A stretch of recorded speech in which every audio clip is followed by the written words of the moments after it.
प्रधानमंत्री ने कहा सभी नागरिकों को मिले सरकारी योजनाओं की जानकारी। नई दिल्ली में वाणिज्य और उद्योग मंत्रालय के नए परिसर का किया शुभारंभ। छत्तीसगढ़ विधानसभा के मानसून सत्र की अधिसूचना जारी। 20 से 27 जुलाई तक चलेगा सत्र।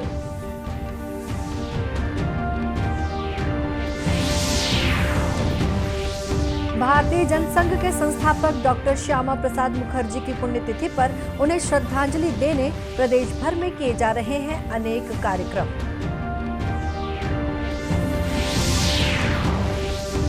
और अंतर्राष्ट्रीय ओलंपिक दिवस पर छत्तीसगढ़ ओलंपिक संघ ने किया रायपुर में सेमिनार का आयोजन।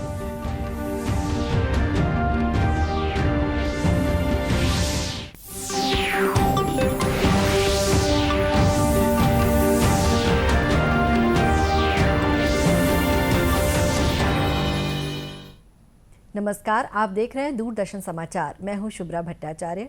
अब समाचार विस्तार से। प्रधानमंत्री नरेंद्र मोदी ने कहा कि नए भारत के सपनों को साकार करने के लिए प्रत्येक नागरिक को सभी सरकारी योजनाओं की जानकारी मिले। आज नई दिल्ली में वाणिज्य और उद्योग मंत्रालय के नए परिसर का उद्घाटन करते हुए श्री मोदी ने कहा कि ईज ऑफ लिविंग और ईज ऑफ डूइंग बिजनेस के बीच का सेतु ईज ऑफ एक्सेस है। उन्होंने कहा कि सरकारी योजनाओं का लाभ सभी तक आसानी से पहुंचे और यही सबके विकास का एकमात्र रास्ता है। इस अवसर पर श्री मोदी ने व्यापार के वार्षिक विश्लेषण के उद्देश्य से राष्ट्रीय आयात निर्यात रिकॉर्ड निर्यात पोर्टल का भी शुभारंभ किया। प्रधानमंत्री ने कहा कि नया वाणिज्य भवन और निर्यात पोर्टल एक आत्मनिर्भर भारत की आकांक्षाओं का प्रतिनिधित्व करते हैं। देश के पहले उद्योग मंत्री डॉक्टर श्यामा प्रसाद मुखर्जी को उनकी पुण्यतिथि पर याद करते हुए श्री मोदी ने कहा कि स्वतंत्र भारत को दिशा देने में डॉक्टर मुखर्जी की नीतियां, निर्णय, संकल्प बहुत महत्वपूर्ण थे। आज देश के पहले उद्योग मंत्री डॉक्टर श्यामा प्रसाद मुखर्जी की पुण्यतिथि है। उनकी नीतियां, उनके निर्णय, उनके संकल्पों की सिद्धि स्वतंत्र भारत को दिशा देने में बहुत अहम रहे हैं। आज देश उन्हें अपनी विनम्र श्रद्धांजलि दे रहा है। साथियों, मुझे विश्वास है कि नए वाणिज्य भवन में आप एक नई प्रेरणा, एक नए संकल्प के साथ प्रवेश कर रहे हैं। ये संकल्प ईज ऑफ डूइंग बिजनेस का है और ईज ऑफ डूइंग बिजनेस के माध्यम से ईज ऑफ लिविंग का है। और इस दोनों के बीच की जो कड़ी है वो है ईज ऑफ एक्सेस। सरकार के साथ संवाद और सरकार की सुविधाओं के लिए एक्सेस में किसी को भी असुविधा न हो, ऐसा ईज ऑफ एक्सेस देश की प्राथमिकता है। देश के नागरिकों को बेसिक सुविधाओं का एक्सेस हो, बैंकिंग में एक्सेस हो, सरकारी नीति निर्माण में एक्सेस हो। ये बीते 8 वर्षों के गवर्नेंस मॉडल का सबसे महत्वपूर्ण पक्ष रहा है। श्री मोदी ने कहा कि आज भारत ग्लोबल इनोवेशन इंडेक्स में 46वें स्थान पर है और इसमें लगातार सुधार हो रहा है। उन्होंने कहा कि वैश्विक आपूर्ति श्रृंखला कमजोर होने जैसी हर चुनौती के बावजूद भारत ने 50 लाख करोड़ रुपए का निर्यात किया है। प्रधानमंत्री नरेंद्र मोदी चीन की मेजबानी में आज से शुरू हो रहे 14वें ब्रिक्स शिखर सम्मेलन में भाग लेंगे। 2 दिन का ये सम्मेलन वर्चुअल माध्यम से हो रहा है। ब्रिक्स देशों में ब्राजील, रूस, भारत, चीन और दक्षिण अफ्रीका हैं। सम्मेलन की थीम है वैश्विक विकास के नए दौर के लिए उच्च गुणवत्ता की ब्रिक्स भागीदारी को बढ़ावा। चीन के राष्ट्रपति शी जिनपिंग अतिथि देशों के साथ वैश्विक विकास पर उच्च स्तरीय संवाद की अध्यक्षता करेंगे। ब्रिक्स देशों तथा संबंधित उभरते बाजारों और विकासशील देशों के नेता वैश्विक विकास पर इस उच्च स्तरीय संवाद में शामिल होंगे। विदेश मंत्रालय ने बताया कि ब्रिक्स फोरम सभी विकासशील देशों के साझा मुद्दों पर विचार विमर्श का एक सशक्त मंच बन गया है। ब्रिक्स देश लगातार बहुपक्षीय प्रणाली में सुधार की मांग करते रहे हैं ताकि इसे अधिक अधिक प्रातिनिधिक और समावेशी बनाया जा सके।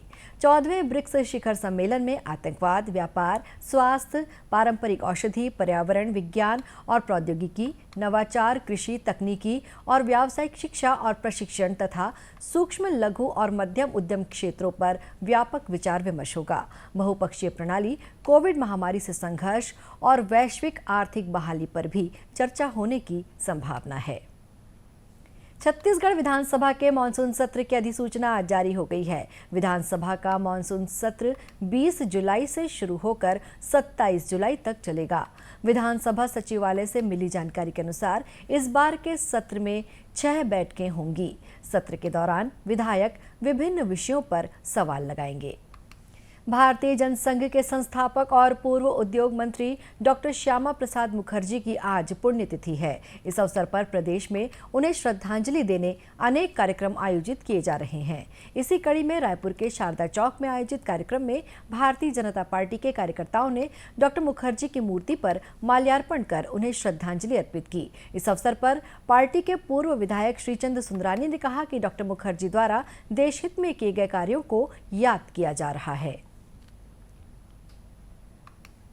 पखवाड़े में हमारे विभिन्न मोर्चे, प्रकोष्ठ, भारतीय जनता पार्टी की मूल इकाई सारे लोग जनता के बीच में जाएंगे। मोदी जी के 8 साल के कार्यकाल की बात और जनता के बीच संवाद स्थापित करने का काम करेंगे अलग अलग मोर्चों की तरफ से। 25 तारीख को एक भव्य कार्यक्रम हमारा काला दिवस के रूप में हम मना रहे हैं। आपातकाल का वो काला दिवस है। 25 जून 1975 में देश में आपातकाल लगाया था, तब से भारतीय जनता पार्टी काला दिवस मनाती है। भाजपा कार्यकर्ता आज से लेकर 6 जुलाई तक घर घर जाकर केंद्र सरकार की विभिन्न योजनाओं के बारे में लोगों को जानकारी देंगे। देश में अब तक 196 करोड़ 62 लाख से अधिक कोविड रोधी टीके लगाए जा चुके हैं। स्वास्थ्य मंत्रालय ने बताया कि कल 14,91,000 से अधिक टीके लगाए गए। संक्रमण से मुक्त होने की दर इस समय 98.6% है। कल 10,972 लोग स्वस्थ हुए, जबकि इस महामारी से 38 लोगों की मौत हुई। कल 13,313 लोगों में संक्रमण की पहचान हुई। पूरे देश में इस समय 83,990 संक्रमितों का उपचार चल रहा है। अब तक 85 करोड़ 94 लाख परीक्षण कराए जा चुके हैं। कल 6,56,000 से अधिक नमूनों का परीक्षण किया गया। इधर छत्तीसगढ़ में भी संक्रमण की दर फिर से बढ़ने लगी है। प्रदेश में सक्रिय मरीजों की संख्या 585 है। कल प्रदेश में 131 नए मरीज पाए गए हैं। रायपुर जिले में सर्वाधिक 29 मरीज मिले हैं। कल प्रदेश के 8 जिलों में कोरोना का कोई भी मरीज नहीं पाया गया। वहीं पॉजिटिविटी दर 1.39% बनी हुई है। इस बीच मुख्य सचिव अमिताभ जैन ने लोगों से कोविड गाइडलाइन का पालन करने की अपील की है। आज अंतर्राष्ट्रीय ओलंपिक दिवस है। इस अवसर पर रायपुर में विश्व शांति और एकता में स्वास्थ्य का महत्व विषय पर सेमिनार का आयोजन किया गया। छत्तीसगढ़ ओलंपिक एसोसिएशन द्वारा आयोजित इस कार्यशाला में दुर्ग विश्वविद्यालय की कुलपति डॉक्टर अरुणा पल्टा ने कहा कि लोगों को अपनी सेहत के प्रति जागरूक रहना चाहिए और योग अवश्य करना चाहिए। विश्व शांति और स्वास्थ्य इस कार्यशाला का थीम था और सब हम ये अच्छी तरह से जानते हैं कि स्वास्थ्य का व्यक्ति के मानसिक शांति के साथ बहुत गहरा संबंध है। एक स्वस्थ व्यक्ति ही मानसिक रूप से भी शांति महसूस कर सकता है, खुश रह सकता है। बहुत अच्छे इसमें लेक्चर्स आयोजित किए गए।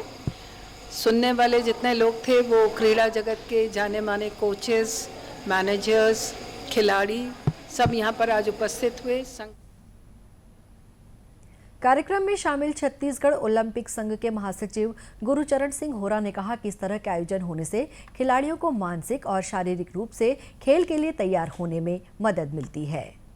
बहुत गर्व की बात है कि हमारे 2 विश्वविद्यालय के कुलपति अरुणा पल्टा जी दुर्ग विश्वविद्यालय, राजीव मिश्रा जी रविशंकर विश्वविद्यालय, फिजिकल के जो इंडिया के थेरेपी हैं प्रशांत चतुर्वेदी जी सहित बहुत वक्ताओं ने एक खिलाड़ियों को सारगर्भित अपने जो भाषण के द्वारा, अपने वाणी के द्वारा यह बताया कि खेल में जीवन शैली का क्या महत्व है। सेमिनार में वक्ताओं ने लोगों को स्वास्थ्य के प्रति जागरूक रहने और खान-पान पर विशेष तौर से ध्यान देने की जरूरत पर जोर दिया। अंतर्राष्ट्रीय ओलंपिक दिवस के अवसर पर प्रदेश के अन्य जिलों में भी अनेक कार्यक्रम आयोजित किए गए। प्रदेश में इन दिनों डायरिया नियंत्रण पखवाड़ा मनाया जा रहा है। इसी कड़ी में कोरबा जिले में स्वास्थ्य विभाग की टीम घर घर जाकर लोगों को डायरिया से बचाव के लिए जागरूक कर रही है। साफ पानी पीने और उल्टी दस्त होने पर चिकित्सक की सलाह लेने के लिए भी प्रेरित कर रही है। विकासखंड चिकित्सा अधिकारी डॉक्टर दीपक राज ने बताया कि इस अभियान के तहत स्वास्थ्य कार्यकर्ता और मितानिनों के माध्यम से शहरी और ग्रामीण क्षेत्रों में घर घर सर्वे कराकर ORS घोल और जिंक की गोलियों का वितरण किया जा रहा है। उसमें डायरिया भी एक मृत्यु का बहुत बड़ा कारण है और ये जो मौसम है बरसात का, इसी समय ज़्यादातर अनहाइजीनिक कंडीशन, पानी कंटामिनेटेड होने की वजह से डायरिया से बच्चे ग्रसित हो जाते हैं। तो इसी को देखते हुए पूरे विभाग के द्वारा मितानिन और हमारे स्वास्थ्य कार्यकर्ताओं के माध्यम से घर घर भ्रमण किया जा रहा है और सभी घरों में एक एक ORS का पैकेट वितरित किया जा रहा है। जहाँ पर बच्चे डायरिया से प्रभावित मिल रहे हैं वहाँ 2 ORS के पैकेट और साथ में जिंक का टेबलेट, जिसका 14 दिन तक सेवन कराया जाता है, उसका वितरण किया जा रहा है। और देखा जा रहा है कि आगामी कुछ वर्षों में इस कार्यक्रम की वजह से डायरिया के केसेस में बहुत ज़्यादा कमी आई है। वहीं घर घर जाकर सर्वे कार्य में लगी मितानिन दुलौरिन ने बताया कि वे छोटे बच्चों और गर्भवती माताओं को डायरिया से बचाव के बारे में लोगों को जागरूक कर रही हैं। पखवाड़ा का 21 जून से 5 जुलाई तक है ये अभियान। तो हम लोग घर घर जाकर सर्वे कर रहे हैं और पूछ रहे हैं कि बच्चों को दस्त है, उल्टी नहीं है, ये सब पूछ रहे हैं और ORS का घोल दे रहे हैं। जिसको दस्त है उसको जिंक का गोली दिया जा रहा है और जिसको ज़्यादा गंभीर समस्या हो रहा है दस्त से, उसको रिफ़र कर रहे हैं हॉस्पिटल।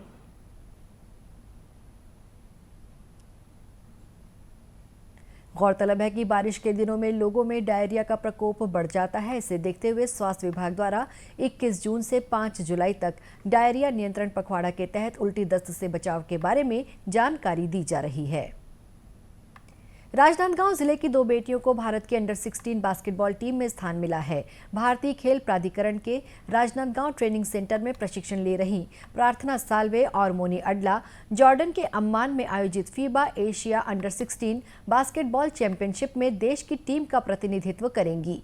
ये चैंपियनशिप 24 जून से 30 जून तक आयोजित है।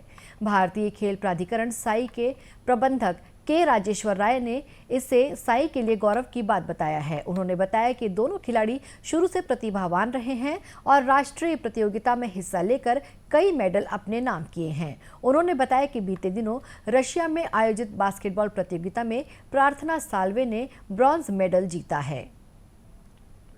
इंडिया का जो कैंप बेंगलोर में चल रहा था उसमें से 2 बालिकाओं का चयन प्रार्थना साल्वे और मोनी अडला का चयन अम्मान में आयोजित अंडर 16 एशियन बास्केटबॉल चैम्पियनशिप के लिए हुआ है।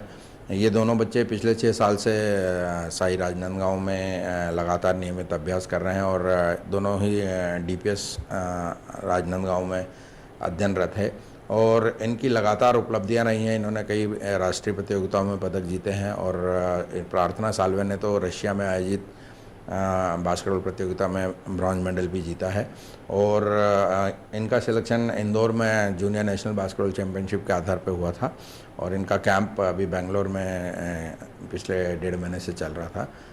कल इनकी टीम अनाउंस हुई है और ये आज जॉर्डन के लिए निकल गए हैं। ये प्रतियोगिता 24 से 30 जून 2022 तक अम्मान जॉर्डन में आयोजित है।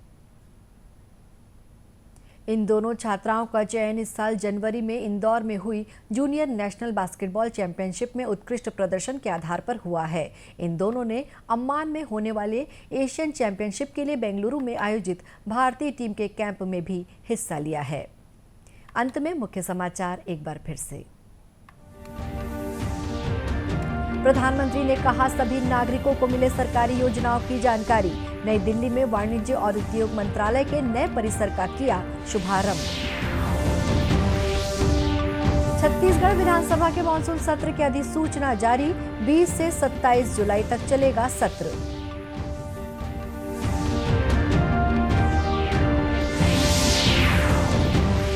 भारतीय जनसंघ के संस्थापक डॉक्टर श्यामा प्रसाद मुखर्जी की पुण्यतिथि पर उन्हें श्रद्धांजलि देने प्रदेश भर में किए जा रहे हैं अनेक कार्यक्रम।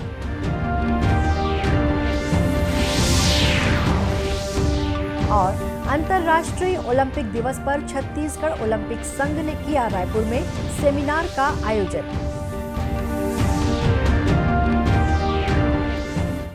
इसी के साथ ये समाचार बुलेटिन समाप्त हुआ। नमस्कार।